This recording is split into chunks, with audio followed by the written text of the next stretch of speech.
जय हिंद। आज हम आप सबको संविधान पढ़ाने वाले हैं। आखिर संविधान है क्या? क्यों सभी देश को संविधान की जरूरत पड़ती है? संविधान एक किताब नहीं बल्कि वह ताकत है जिसके अनुसार देश को चलाया जाता है।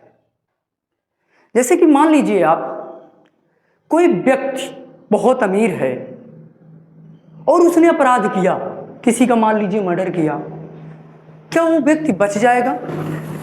कानून की निगाह में अगर उसने अपराध किया है तो ये व्यक्ति बचने वाला नहीं है। कानून उसे सजा देगी। और उस कानून के बारे में कहाँ बताया गया है? संविधान में बताया गया है। कानून संविधान में पूरी तरह से कानूनों एवं नियमों के ही बारे में बताया गया है। ऐसे राज्य की क्या शक्तियां होंगी, केंद्र सरकार की क्या शक्तियां होंगी, आम जनता के क्या अधिकार होंगे, इन्हीं सब बारे में संविधान में बताया गया है। तो मेरा नाम है हिमांशु सिंह पटेल। मैं आज आप सबको संविधान के बारे में बताऊंगा कि संविधान किसे कहते हैं। तो देखिए, इससे पहले हम संविधान की परिभाषा जान लेते हैं कि संविधान है क्या। तो संविधान की परिभाषा आप 2 मिनट में याद कर सकते हैं। बस 3 चीजें आपको याद रखनी है संविधान की परिभाषा के लिए। देखिए, पहला, संविधान बनाया किसके लिए जाता है? संविधान बनाया जाता है देश को चलाने के लिए। तो लिखेंगे देश को चलाने के लिए। ठीक, देश को चलाने के लिए बनाया जाता है संविधान। और संविधान के अंदर की कौन सी बातें हुई रहती? कानूनों और नियमों की। तो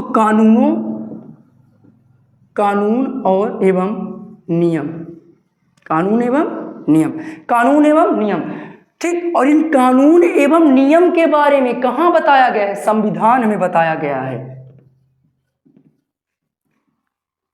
आपकी परिभाषा तैयार हो गई कि देश को चलाने के लिए जो कानून एवं नियम बनाए जाते हैं उसे ही संविधान कहते हैं। संविधान में लिखा है कानूनों और नियमों के बारे में। संविधान में लिखा है कानूनों और नियमों के बारे में। और ये कानून और नियम किसके लिए बनाए जाते हैं? देश को चलाने के लिए। ठीक, तो देश को चलाने के लिए जो कानून एवं नियम बनाए जाते हैं उसी को संविधान कहते हैं। आपको सिर्फ 3 बात याद रखना है कि संविधान बनाया किसके लिए जाता है? देश को चलाने के लिए। और संविधान के अंदर कौन सी बातें हैं? कानूनों और नियमों की। तो देश को चलाने के लिए जो कानून नियम बनाए जाते हैं उसे संविधान कहते हैं। आपकी परिभाषा बन गई, देश को चलाने के लिए, देश को चलाने के लिए जो कानून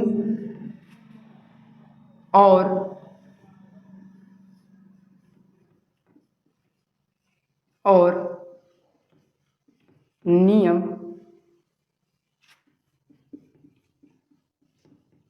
बनाए जाते हैं उसे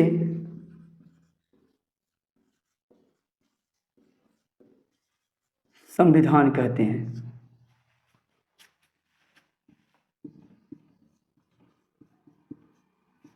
साथियों, संविधान वह किताब है जिसके आगे ना तो सीएम की चलती है, ना तो पीएम की, ना पुलिस की, ना सांसद की, किसी की नहीं। कानून से बड़ा, संविधान से बड़ा कोई नहीं है देश में। सबसे बड़ा संविधान है।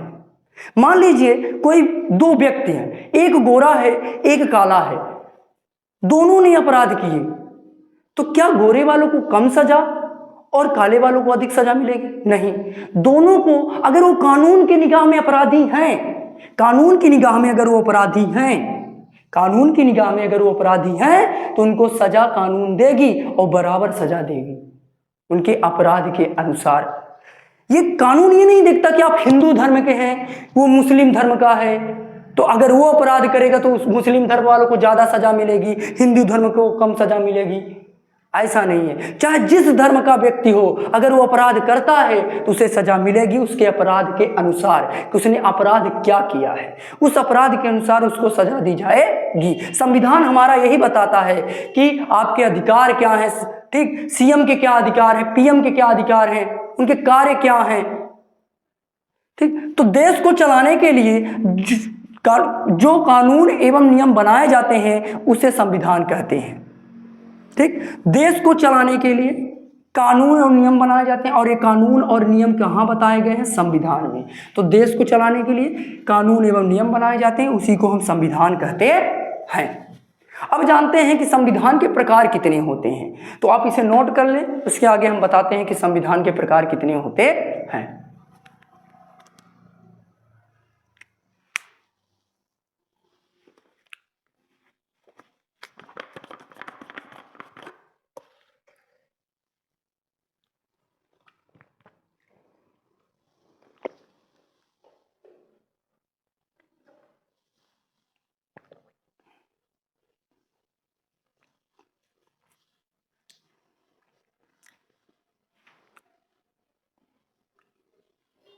चलिए, आप नोट कर लिए होंगे। अब हम जानते हैं कि इसके प्रकार कितने होते हैं संविधान के। संविधान मुख्य रूप से दो प्रकार के होते हैं, पहला लिखित संविधान, दूसरा अलिखित संविधान।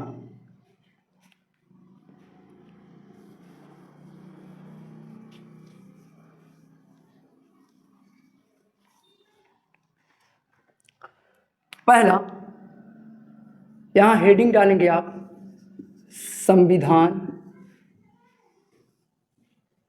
के प्रकार। संविधान के प्रकार।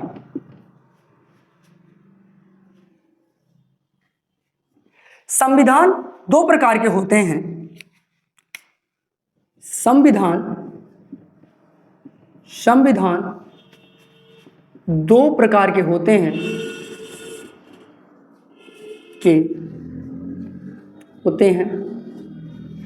संविधान दो प्रकार के होते हैं। पहला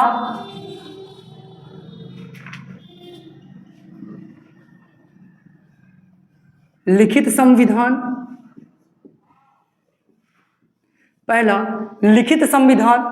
दूसरा अलिखित संविधान।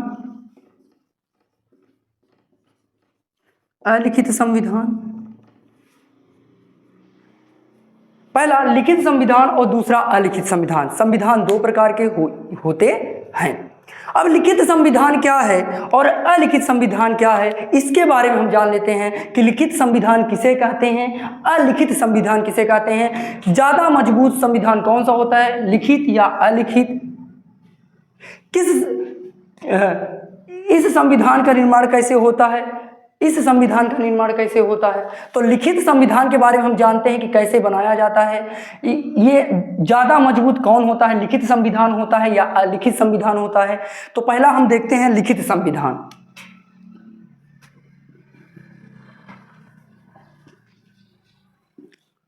लिखित संविधान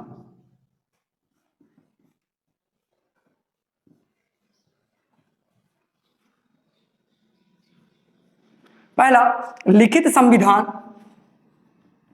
बनाने के लिए आपको संविधान संशोधन करना पड़ेगा, चाहे वो फिर संविधान में नए कानून जोड़ने हो या फिर पुराने कानून हटाने हो, उसके लिए आपको संविधान संशोधन करना पड़ेगा। इसीलिए लिखित संविधान को एक ठोस दस्तावेज कहते हैं, जिसमें सरकार की संरचनाओं के बारे में बताया गया है कि सरकार कैसे कार्य करेगी, सीएम के क्या पावर होंगे, पीएम के क्या पावर होंगे, ठीक है, पुलिस का क्या कार्य होगा, ठीक। और इसका निर्माण किसके द्वारा होता है? संविधान सभा द्वारा होता है इसका निर्माण। कोई एक व्यक्ति लिखित संविधान नहीं बनाता। लिखित संविधान बनाने के लिए संविधान सभा बैठती है, लोगों की सभा बैठती है, ठीक। अब हम जानते हैं इससे पहले हम ये भी जान लेते हैं कि दुनिया का सबसे बड़ा लिखित संविधान किस देश का है। तो दुनिया का सबसे बड़ा लिखित संविधान हमारे भारत देश का है।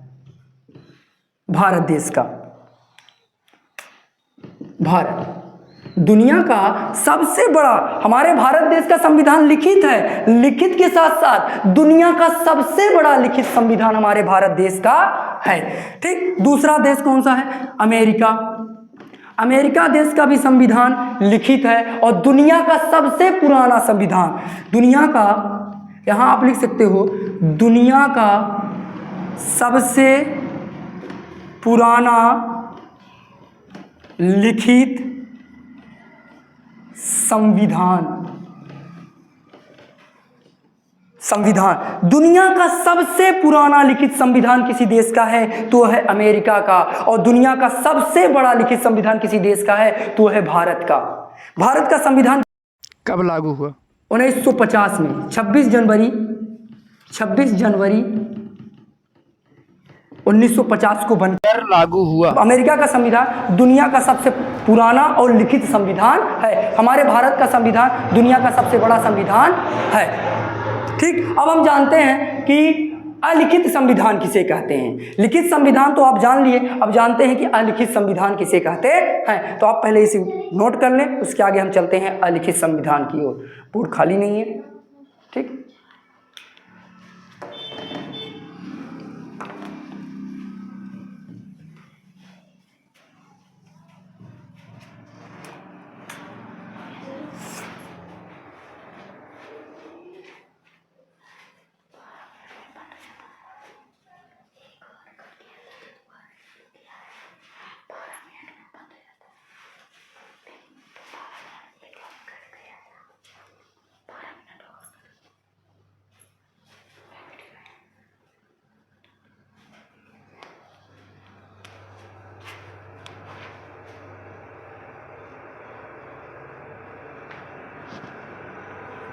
अब जानते हैं अलिखित संविधान।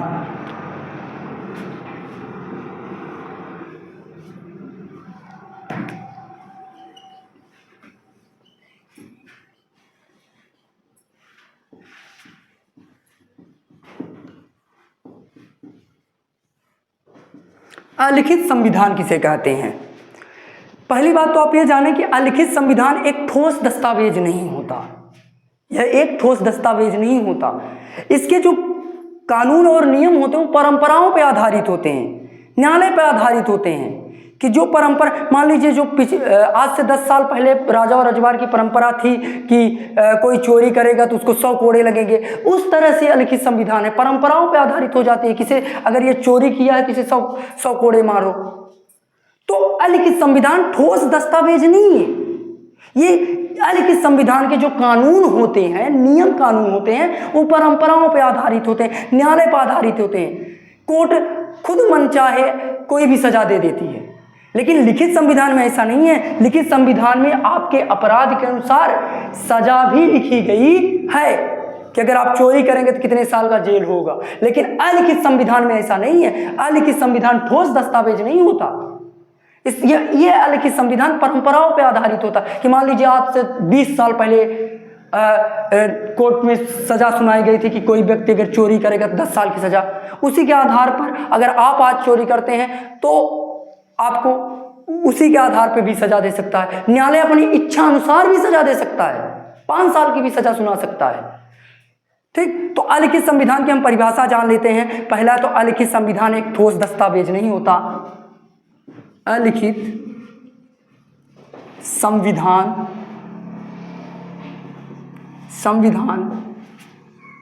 ठोस दस्तावेज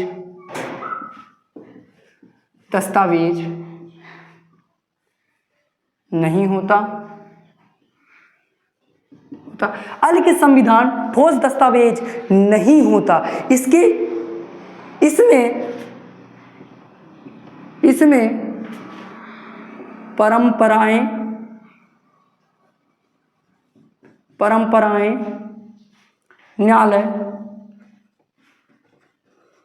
इसमें परंपराएं न्यायालय,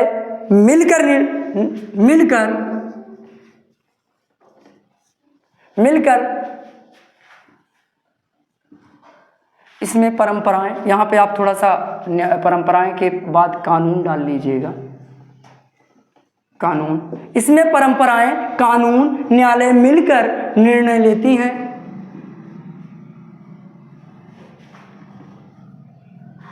परंपराएं, न्यायालय मिलकर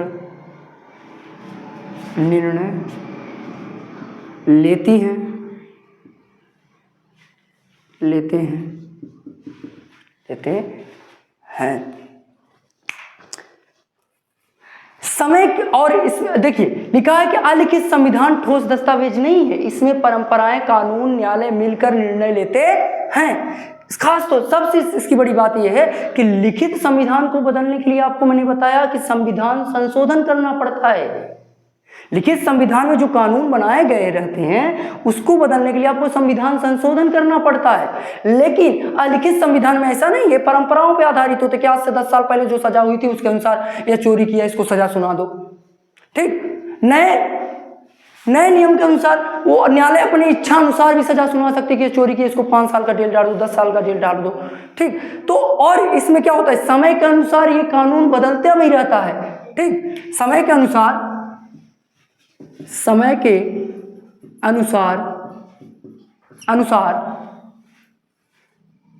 इसका कानून बदलता रहता है, कानून बदलता रहता है समय के अनुसार। कि जैसे आज मैंने चोरी की, जिस देश में अलिखित संविधान चलता है जैसे कि ब्रिटेन, इजराइल, न्यूजीलैंड, इन देश का संविधान ठोस नहीं है। इन देश का संविधान परंपरा, जैसे ब्रिटेन पे आज भी राजतंत्र चलता है, तो इन देशों की परंपराओं ठोस संविधान ठोस नहीं है, परंपराओं पे आधारित है, न्यायालय के ऊपर आधारित है कि न्यायालय जो कोर्ट सुना दिया सजा चोरी करने पे। खास तौर से इसके नियम कानून बदलते रहते हैं। आज आपने चोरी की, आज इसको आप जैसे मैंने चोरी की तो आज 4 साल की चोरी का सजा सुना दिया गया। ठीक, कि इसको जेल डाल दो। कल आपने चोरी की, आपको इच्छा अनुसार 5 साल की भी सुना सकता है न्यायालय। इच्छाओं पे आधारित होता है लिखित संविधान, न्यायालय के, परंपराओं पे, इन सब के। तो कानून इसके बदलते रहते हैं। जैसे कि देखिए, कल मैंने चोरी की तो मेरे को 4 साल सुना दिया, आज आपने की तो 5 साल सुना दिया, तो कानून बदल गया। लेकिन लिखित संविधान में ऐसा नहीं कि आज आपने चोरी की तो 4 साल चोरी की सजा 4 साल हमें सुनाएगा, कल आप चोरी की तो कल आपको 5 साल की सजा। जितना चोरी की सजा होती है लिखित संविधान में लिखा रहता है कि इतने साल की सजा होगी।